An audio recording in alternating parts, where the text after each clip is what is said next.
Speaking of fame, I was just in Los Angeles because apparently Hollywood has a diversity problem. I try to ride that white guilt to the top. Let's see what I can make happen. Apparently there's this thing happening in Hollywood called a brown wave because a few Indians are popping off. It's like Hassan, Mindy, Elizabeth Warren.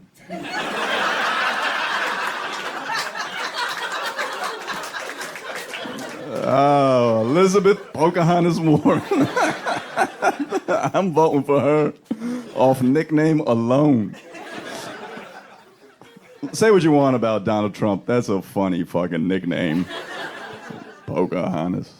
But yeah, I guess a few Indians are doing all right. Strange time being an Indian person in entertainment. I was in LA to pitch a television show called Patel's Liquors. Can you guess what it's about? It's about me running a liquor store after failing at chasing a dream. So it's either gonna be a very funny sitcom or a reality show at this point. I don't know which way it's going, but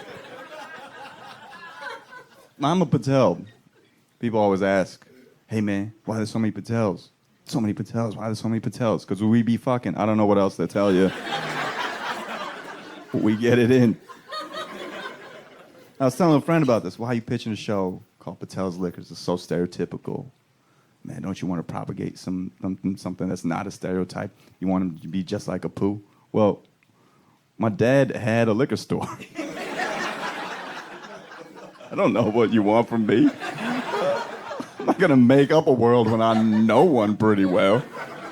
So strange. It's a very interesting way to grow up, I'll tell you that much. You get a lot of perspective. My dad landed in 1979 in Newark, New Jersey. Back then they called Newark Brick City because if you looked at someone wrong, they'd hit you with a brick.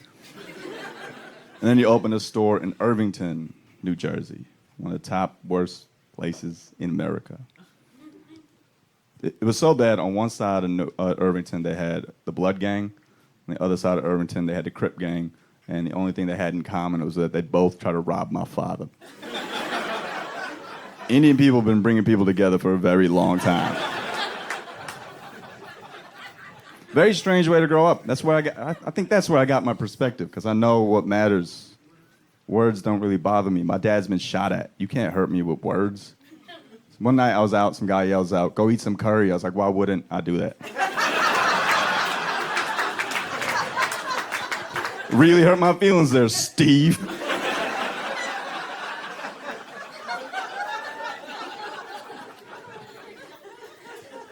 My parents didn't know it was not okay to send me to school with liquor store merchandise. I was 6 years old, shown to elementary school with Budweiser t-shirts. I had a Bacardi rum backpack. On my 12th birthday, I got a Corona bicycle.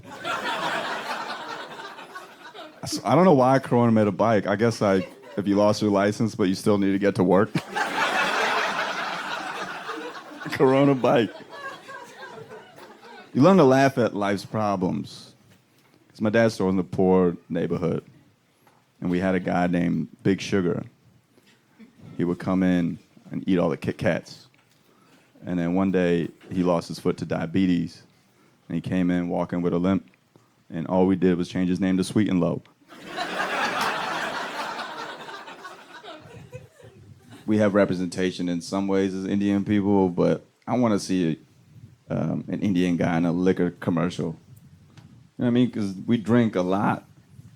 My dad sold a lot of liquor. I just want to see one old grumpy Indian uncle. Like, I don't always drown my sorrows, but when I do, I choose Johnny Walker Black.